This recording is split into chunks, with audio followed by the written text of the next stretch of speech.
Hi, I'm Divya. Hi, I'm Kahran. Welcome to the 21st episode of Thinking on Thinking. Today we talked about a lot of different things, all around the idea of finance, money, risk, hedging, investment.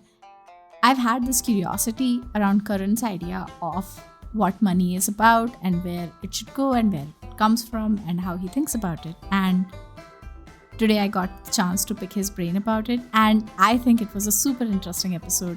We hope you enjoy.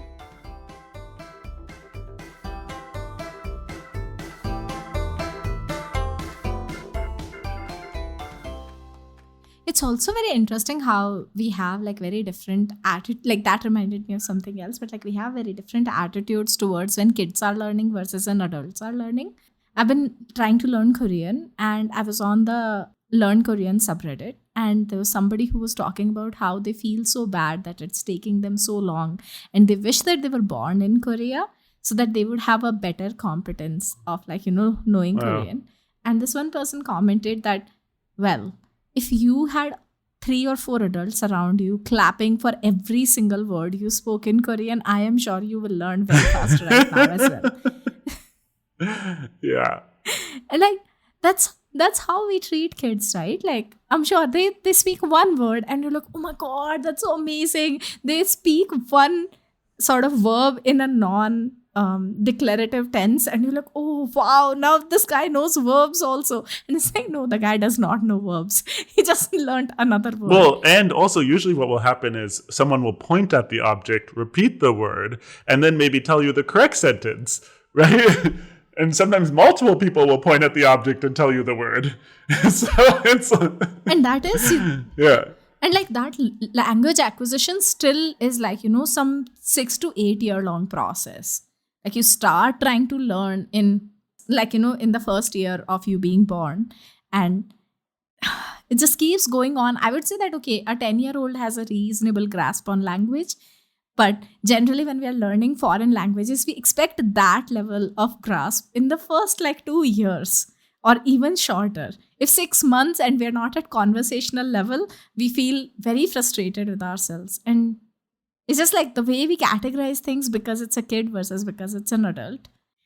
Okay, so speaking of, one of the things that we do not learn about as kids, and the topic of today's podcast was finance. And because we've had like superficial conversations around finance or around topics, like we did an episode around leverage last season, um, I think I wanted to just like maybe have a free form episode around what are your thoughts with finance and how you think about it. Because as far as I'm aware, you were investing quite early on. And how do you even develop an intuitive sense of finance when you're that young? So I think that a lot has to do with the environment when you were young, right? Because I was thinking about it, and I think when I was very young, like maybe like 6 or so, I remember having a conversation with my parents about like certificates of deposit, which are very similar to fixed income in India. I'm trying to remember what they're called. FD? Thank you. Yes, fixed deposits. Yeah. So CDs, as they're called in the US, are very much the same, right? But I'm not sure why like savings already was kind of interesting to me. And when I understood this, I was like, oh, I should buy this because at the time, this would have been the early 90s. So interest rates were still reasonably high, right? In the US, I think they may have been 5 or 6%. I have this memory of it being like a 5% CD. And, inflation, the target in the US has been about 2%. Always like 1.5 to 2%. So that means, you're making a healthy like 3% above inflation, theoretically. I think though that it's probably a mark of like the mindset my parents were in when I was really young, right? That's why I like knew that savings was a thing that one should be doing. I think, they were recent immigrants. They had my dad was working for at that point like a startup, which was Microsoft. And, it had just gone public the same year I was born. So I think the environment that I was in, it was a point where they kind of had gambled on something that you couldn't have predicted what was going to happen. So I think my parents were very kind of concerned about, yes, how are we going to kind of like save? And then also, they wanted to be able to send money for their family in India. So I think that, that was the environment when I was very young, right? Like at some point in your mind, there would have been a distinction between savings and investing because they're not the same, right? Like I don't think that I thought about investing until I was well into my adulthood. Like That's savings is interesting. still a concept that one knows about, but like how do you think about investing? Like how does that come But what? naturally? So if you put money into a fixed deposit, that's savings, not investing. Correct. What is investing? At least like in my mind, saving is closer to hoarding and investing is closer to sowing a seed. Like your attitude would be different in both cases. I don't think that the outcome or the numbers would be like, sure, in savings you're slightly more conservative, but I think just the attitude for both of those things is very different. So I'll answer that question in two parts. So I think the first part is my early exposures to investing, as in the way that you're kind of defining it, was not so much from that attitude. It was more like, so the first company I kind of convinced my dad to invest in, because at that point I was too young. I think I was 12 or 13, and it was well, I know when it was, so it was 1998. Oh, so I was 11. Okay. And I convinced my father to invest into Amazon. And I the way I kind of understood Amazon at that point, or the way I just understood investing at that point, was like, oh, there's sometimes companies are doing really cool things, and like if you think the company is going to be successful, then you can invest in it and be part of that. How did you at 11 even know that? Oh, because I had been using Amazon for like a year or two, and I was just like, this is the coolest thing ever because I could buy all my books on Amazon.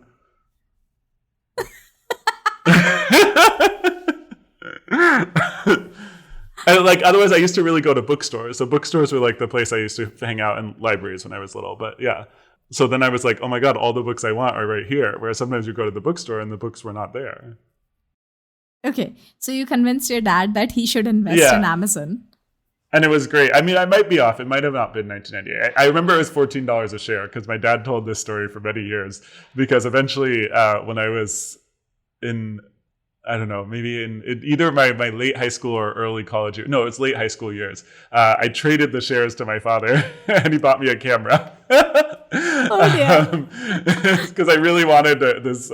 It was my first digital camera. But they really had been in his name the whole time because you can't buy shares yourself when you're that young.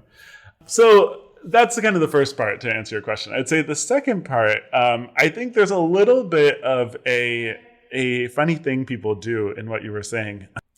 There's this book I read a few years ago called The Psychology of Money, and he talks about how people will bucket money in their heads, and then they will take actions according to that bucket, but not according to their relative money, right? Like they have trouble moving money between buckets in their heads. Okay. I think thinking about it in that way, it kind of ignores that what we're doing all the time is investing, right? A lot of times it's investment of money, right? Which could be like, you're loaning money, or you're putting money into a degree, or you're putting money into educating yourself in some way. But a Hmm. lot of that investment is also investment of time, right? And it's where we choose to spend our time. What are we getting better at? What are we learning? What are we strengthening? What are we sharpening? And I think when you break it into savings versus investment in that way, it kind of shields critical thinking about how you're investing your time. Because investment is being carved into this smaller bucket that is, oh, that's what I do with equities. Hmm. Interesting. Right. And I would contend to you that if you start to think about it more holistically and say, yeah, I have so much capital resources, I have so many hours of the day. What am I, how am my investments matching my risk profile? Right. And if you're someone who likes to have more risk in their life, are you doing that with both your investments of time and your investments of money? Or maybe to say that differently, if you can tolerate more risk, are you capitalizing on that ability that you have? This is making me think about when you're playing any RTS, like whether it's StarCraft or Age of Empires, especially at a higher level, it's considered bad if one of your resources is accelerating way faster than the others, which means that you're not utilizing that resource properly. And like it almost like when you were talking about this, it almost reminded me of that often people will be like, oh my god, I have 9999 wood, or I have 9999 gold. And it's like, you fool, that's not a good thing. Like hoarding the resource is not a good thing, because you want to be able to leverage it properly, because ultimately it's quote unquote just a number. So it's just interesting when you said that. Yeah, I think that's a fairly good corollary. And if you carry it a little further, right, one of the big things in RTS games is you have to weigh expansion versus, improving your society or maybe Yeah, like building up your army is kind of the like three kind of consolidation. main, Yeah, right? consolidation versus expansion. Yeah, and I think similar to kind of how you're thinking about in like life, either you can be doubling down on the skills you already have and the sources of capital you already have or sources of income, or Hmm. you can be kind of thinking about like how am I creating more and how am I putting either capital or time into creating more sources of income or capital, or you could be thinking about how do I make those ones that I have deliver more for me, right? And to maybe use some examples there, and maybe I'll just use your case because you're right in front of me, right? Like you're a designer with a breadth of experience today. You could double down on some of that experience and say, okay, how can I make sure that I'm getting even higher bill rates from the work that I'm doing? Maybe Hmm. it's that if I'm like more specialized in a certain area, like today, Gen AI is all over the place, right? So if you're like saying, I'm going to teach people in your business how to use Gen AI, and I'm going to enable it so that you guys are, going to be 10x more productive than you used to be. Now you might be able to say, well, whereas you might be able to pay a designer, $150 an hour to help you because I'm going to be able to make all of your designers 10x more productive, right? You should pay me $500 an hour for this project I'm going to do with you, right? So by Hmm. kind of specializing your experience, you've been able to charge a higher rate. Now, a different thing you might do is say, okay, what I'm realizing is that a lot of my clients are saying they need help into their marketing. And what I really need is to be able to help do more and to go to markets and be able to do more on their Facebook advertising or their Instagram, right? And so now you might be able to go and add more, like invest into expanding your skill set and be able to generate more revenue or income that way. It kind of depends on like where you feel like the imbalance is in your life, right? Like if you feel like, the thing that's constraining your life is that you don't have enough finances to do what you want to do, then you can kind of think about how do I enable that. But then if you other side is like if you feel like you don't have enough time, then the kind of question can be, well, how do you take the capital that you have and use that to free more time in your life? Oh. I think something we were talking about right before the episode started was that one of your friends was saying something like, how do you like make your time more efficient? How do you unlock your life with your capital? And I think it's just a really clever way of thinking about it. Hmm. Because sometimes people will spend hours working on a startup, but they won't put money into it. And it's like, well, if you can accelerate your progress a little bit, you're going to make Hmm. all of those hours more productive.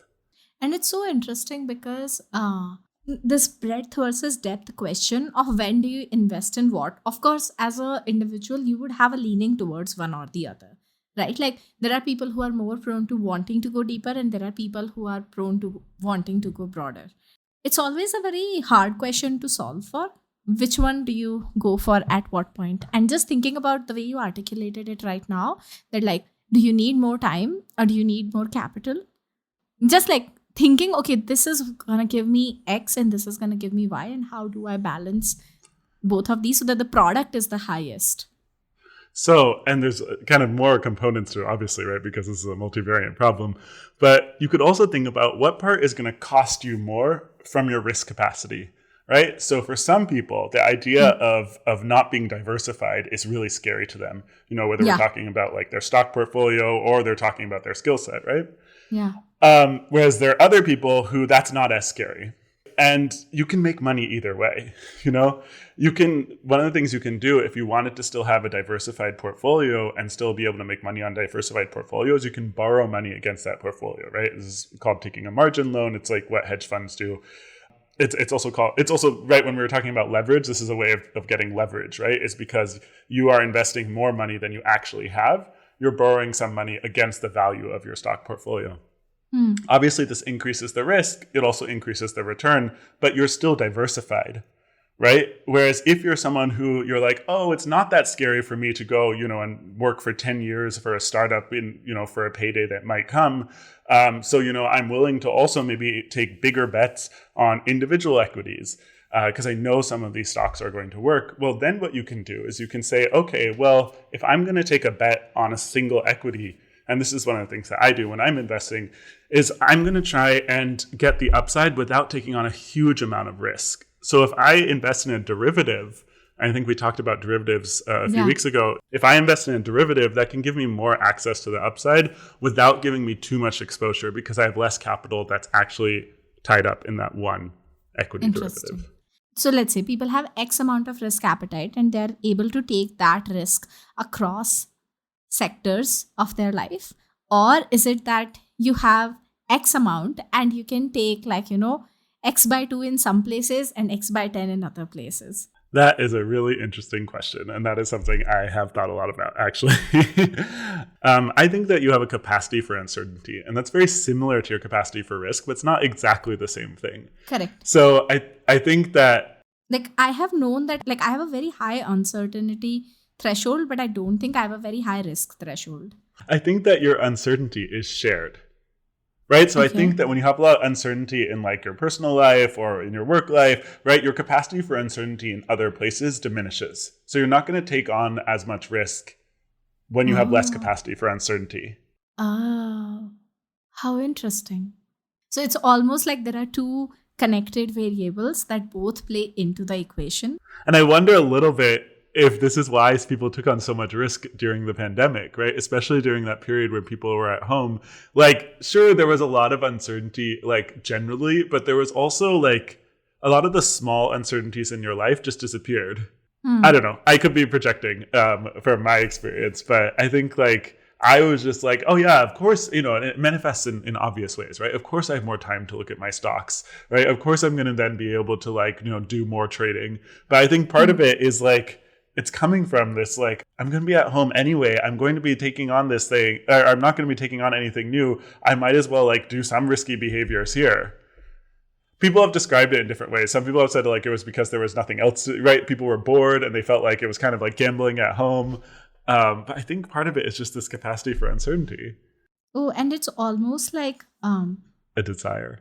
yeah, like the way you're talking about it almost makes me feel like there is a reverse hedonic treadmilling happening, where because if the uncertainty goes below a certain point, people are like, no, but we must push it up again.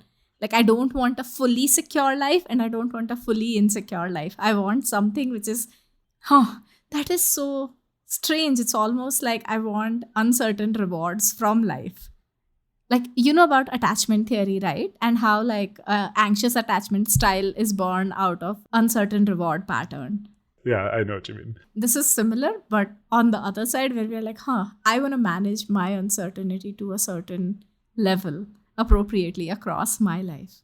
That is so interesting because that would help me also understand why my friends feel like I have higher risk appetite and I feel like they have way higher risk appetite. Okay, so you know this. I have freelanced almost entirety of my career. I've like done a job for a year in between, and I wasn't particularly a big fan of that either.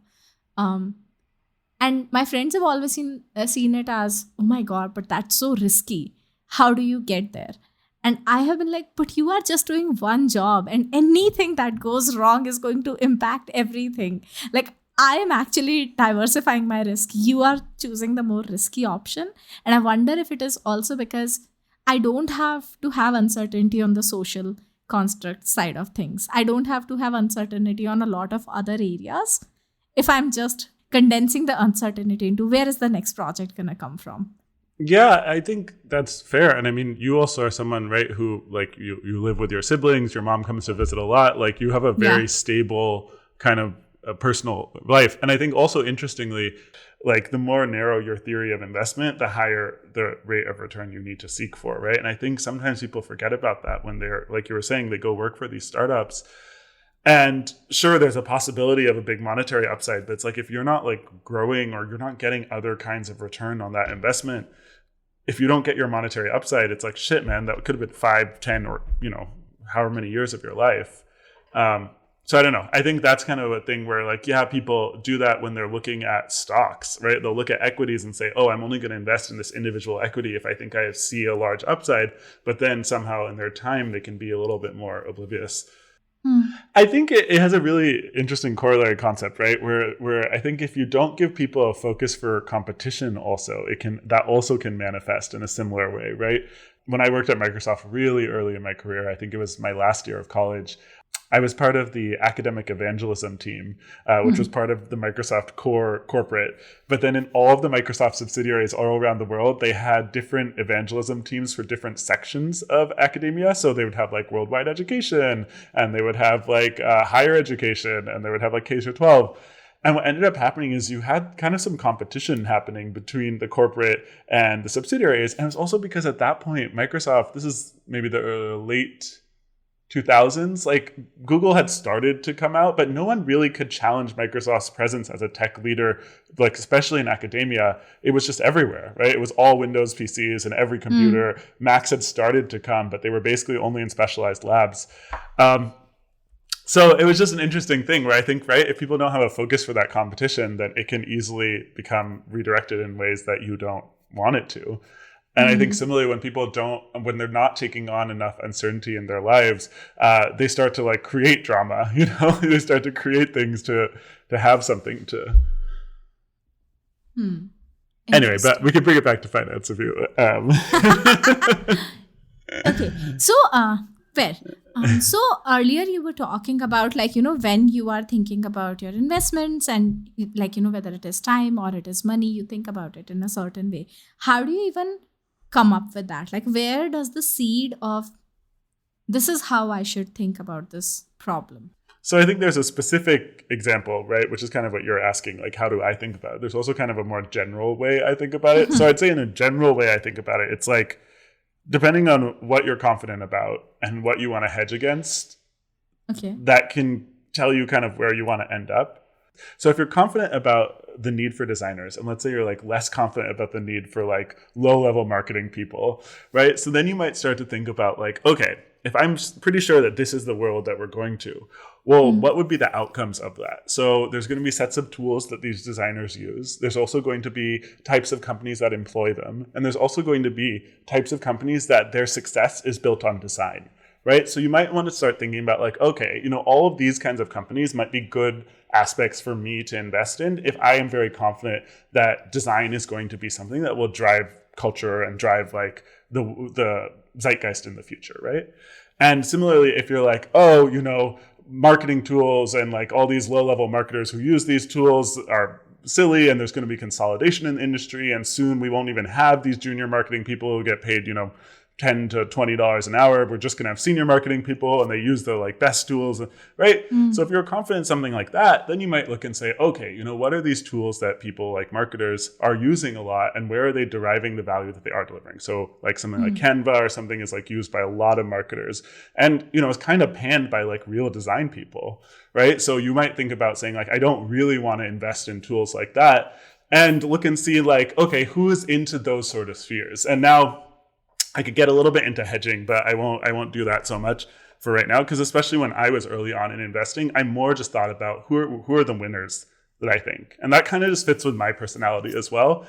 If you're someone who does like to think about losers as well, right? There's also ways for you to make money. And that's where you might start to think about buying things that make money when a company does worse, right? So that's buying or selling things short, right? Or buying puts. Which are both ways that you make money when a company's stock goes down, when the value of that company starts to become less.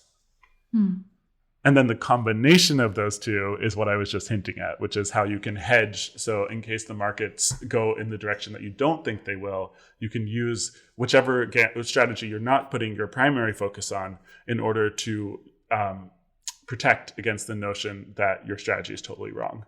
It's very interesting that like you started from a view of the world. So I have come across like, a bunch of finance related stuff. Like this is how you should invest. This is how you should do this thing. And it almost always ends up being very functional / operational in nature. And there is a lot of tactical thinking, but not a lot of strategic thinking. And the way you just described it, it made me think about, so you're starting from where do I think the world is going to go? And I'm going to take a bet on that. Like that is the sort of almost hypothesis that you are trying to generate. And it's very... Absolutely. I mean, it's very interesting that I haven't thought of it like that.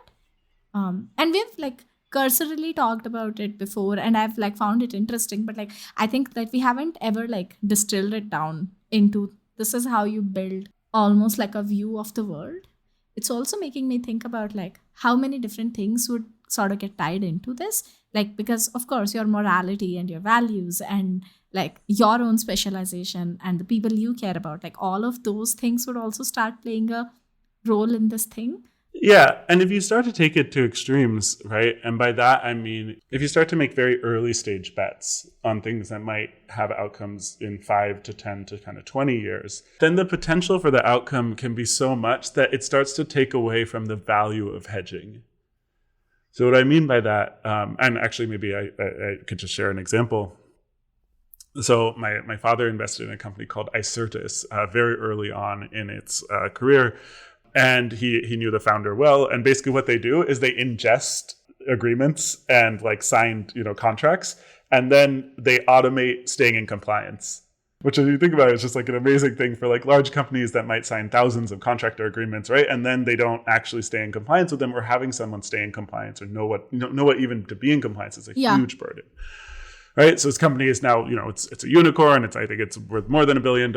And right. And he would not have, the way he thinks about it is he just invests in a lot of companies at a very early stage that he believes in. He invests very much like how a venture capital firm works, right? A venture capital firm is going to put out 20 bets thinking that 19 of them are going to fail, or really like 12 of them are going to fail, 5 of them will do okay. And, you hope one of them is going to be an outspoken success, and, some variability on the other one or two. Interesting. Yeah, so that's the other way to think about it, right? Which is an even more extreme place than where I think I am. Interestingly, I think I feel more uncomfortable investing in things where you don't know anything, right? I feel more comfortable in investing in saying like, oh, I know that VR and AR are going to be things. I'd rather invest in like a major tech player that I think is investing in the right ways in those than I would in a really minor player where I don't necessarily understand as much. How else does this end up influencing like other areas of your life? If you're starting from a place of this is a hypothesis of the direction that I think the world is going to go in, I'm sure like you think about money and finance like in a completely different way. Do you have like any ideas of like, apart from which companies to invest in, where else that might play out? Yeah. I mean, I think a lot of that is captured in that kind of scarcity versus growth mindset paradigm, right? And it's something that one of my good friends and I have been talking a lot about, and he's been really helping me see how it can manifest in a lot of different ways. Like, for example, I've been sleeping on a bed that I find really terrible. I just don't sleep that well. And it's funny because I have a lot of trouble wrapping my head around the notion that I should just buy a bed, right? I could afford to buy a bed. I need to just buy a bed. But I keep kind of like finding reasons why I don't want to commit to that just yet. And I think it's interesting how, you can have this awareness in one part of your life, but struggle with this awareness on other parts of your life. So I have a lot of that idea of like how I can enable things that I really enjoy in around like travel and food, right? So I think the classic kind of adage is like experiences are what you matter, not stuff. And I think like for me that is true in a lot of ways, though I do think there's certain stuff that can really just add value to your life. And I think I find a lot of delight in really well-designed products. Like, for example, I have my monitor right now on an articulating arm that is just it moves so smoothly. It's so beautiful to work with. That brings me joy every time I get to move my monitor. Right. And I think if you can find those kinds of things, it's really worth spending a little bit more money on them. Especially when those are areas that you do care about. Depending on who you are, you can figure out how many areas you're willing to kind of indulge in. But I think having some areas that you indulge in are very important just to like help have you. What's the point of making money if you don't bring more delight to your life? It's also interesting that like just from that, if I go back, you are telling yourself a certain kind of message as well when you're investing in certain things, that this is the world that I think is going to exist. And when you invest in yourself, it's almost like I believe that like, I am worth investing in some ways. Yeah. Like I don't think that I've done that as much with money. And I don't think it's just a problem of having or not having resources. I just think that I haven't had that understanding or intuition around money, but I've always had that around time and learning. Like having active time carved out to improve myself has been like one of the things that I've always gifted myself is how I would think about it, because it's like it matters and I know that it matters in the future. So it's very Yeah. interesting to just like think about it from like money perspective also, just the way you said, buying small things that improve your life. Yeah, I think actually that's one of the things I've really learned from you, because I think I didn't really look at it so much as, I think I came from a place where I really thought of things being more fixed, right? Whereas like, oh, I have these interests and I have these possibilities, and sure, there's some amount of deviation from the path, but I'm on this path. In working with you, I've kind of seen like, you can, if you keep investing in improving, yourself, maybe you'll stop walking down the path and you can start cycling down the path, and then your ability to kind of take turns and go in different directions is so much more when you have a cycle instead of your own 2 feet, right? Yeah. So I think that's a kind of an interesting notion that I've started to think about a little bit more. So I went to culinary school when I was 29, and that was an experience that was a large investment of both time and money, but it was a place where I felt like I got to acquire a set of skills that were really closely connected to things I cared about. And I think as much as money and your time, when you can kind of create freedom of time, can enable your life to be better, I think that is the point. But you had said something earlier. You had kind of been asking me about how do I invest my time, given that like I invest my money thinking about that this is the future that I think is going to come. So I think there's a particular way that I like to engage with culture. I like to see theater, right? I really like interactive kind of like museums and exhibits. There's this very cool interactive play in New York called Sleep No More. I think it's nice if you can try and think about how does your capital enable those types of interaction for you. And so for me, I can try and stay abreast of where I think like the world is going, from trying to understand what's happening in these arts and in these arenas that I really enjoy. And then thinking about how I can put my money towards that. If you're coming from a place of buckets where you're like, oh, this is my entertainment budget, and this is my clothing budget, and this is my shopping budget, like that is very important at a point where you really are, operating from a budget and need to operate from a budget. I think what I'm trying to say is that I think thinking about how you add a scope to those different budgets, right? How do you add a lens to your entertainment budget or to your food budgets that is in line with the other things that you care about. And especially as you build more capital, it lets you start to think about how do I apply that capital in ways that make these other parts of my life better, and not just making more money, or where the point of the money just becomes more money. I also think, just going back to what you were saying much earlier, it makes it more fun. Whereas when it's very dry, it's not that fun. Yeah. I think that has been my experience of like just talking to you in general, even before we started working together. So I think that I'm very good at creating a sense of possibility through knowledge and understanding.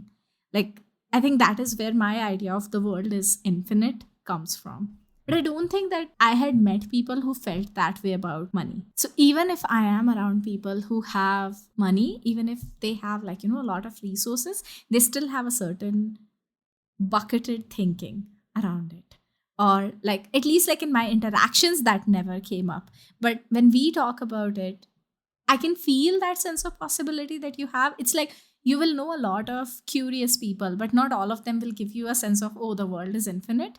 Similarly, like I've known people who have money, but I don't think that they have intuitively understood how this thing can make my life feel richer and more vibrant.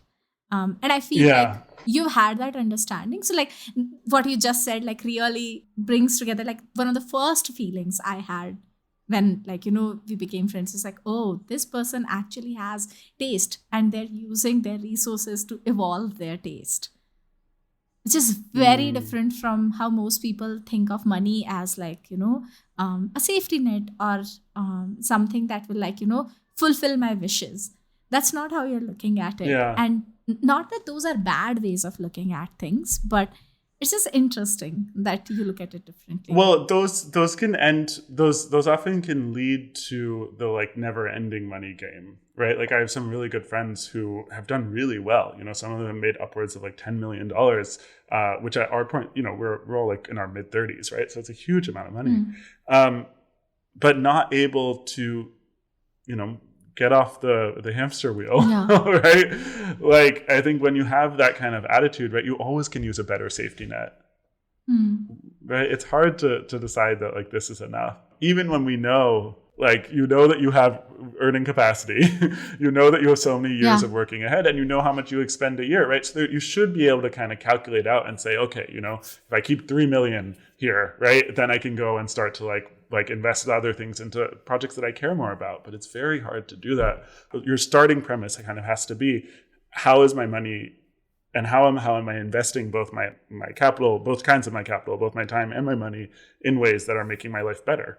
I also think that there is another additional thing here, though, which we probably don't have the time Yeah. to get into.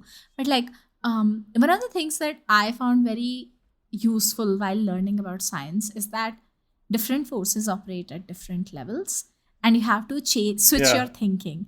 Like the way galaxies behave is very different from the way Earth behaves, is very different from the way atoms behave. Even though they all exist in universe, even though the quote unquote rules of physics haven't changed, but just the forces and the way they interact with each other has been altered because of the scale. So, like where you're Hmm. at in life, you need a different model for it. And you need to like sort of verify, is the model that I'm using outdated or not? And I think for a lot of people, Hmm. um, it's like, so for example, when I think about my friends, most of them come from like middle class or lower middle class families in their childhood, and like went to the most elite institute and now are making a lot of money. And it's very difficult to like shift from that space of, oh, we all lived in like a 1 bhk, we were three siblings and like mom and dad, from there to like we have enough, and now we can think about how can we enhance our lives. It's just very easy to stay stuck in maybe we'll never have enough kind of a space, because you need to change your model because the scale has changed. I think it makes you have to challenge more why you don't do something, Yeah. right? Because an easy excuse is to be like, oh, it's too expensive. Yeah. And a lot of things, that when you start to go deeper into things, a lot of times the value for the common person is not commiserate to the cost, but because you're further down in that journey, the value you're going to get from it could be more, Yeah. but the cost is not necessarily justifiable, to someone else, because the money is worth different to them. Like you're saying, they have a different calculus. And so especially if you kind of grew up with one calculus and you feel like everyone around you has that certain calculus, it can be really hard to then say, well, no, I want to do this thing despite the cost, or really the reason I don't want to do it has nothing to do with the cost at all. And then you have to answer for yourself why, what is it? Okay, this is fun. Yeah. This is super fun. It flew by. Yes. Okay. I'll see you next time. Bye. Bye. Thanks for listening to this episode of Thinking on Thinking. Our theme music is by Steve Combs. If you found any of the topics we talked about interesting this week, we'd invite you to get in touch with us. We'd love to invite you on the podcast, or just have a conversation about how these topics apply in your business and in the decisions and problems that you're struggling with. You can get in touch with us on our website, joyous.studio, or by reaching out to Divya or me, Kahran, directly.